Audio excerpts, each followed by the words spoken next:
Today, I'll walk you through exactly how to use Make without writing a single line of code, from signing up to building and testing a real automation. If this is helpful, hit like and subscribe, and let's get right into it.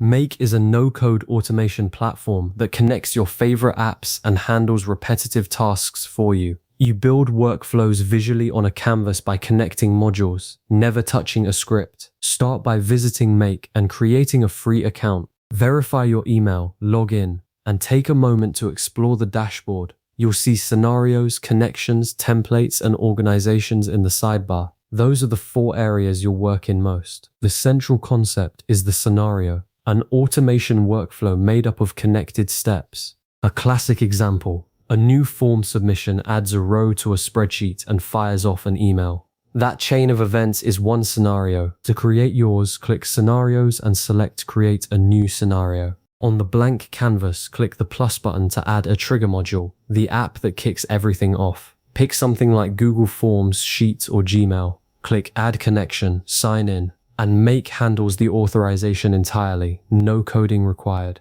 Then select your trigger event such as new response or new email. Next, click the plus icon after the trigger to add an action module.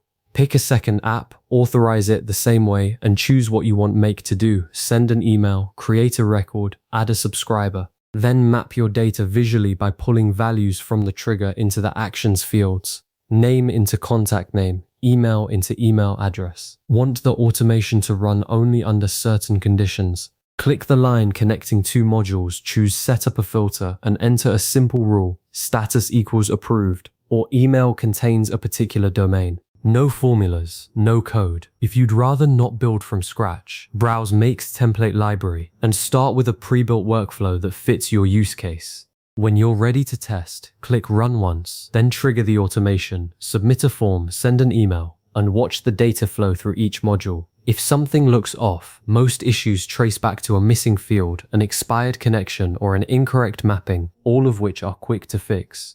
That's it. You've just built your first Make automation without writing a line of code. Keep experimenting with new apps and scenarios, and you'll have entire workflows running on autopilot. See you in the next one.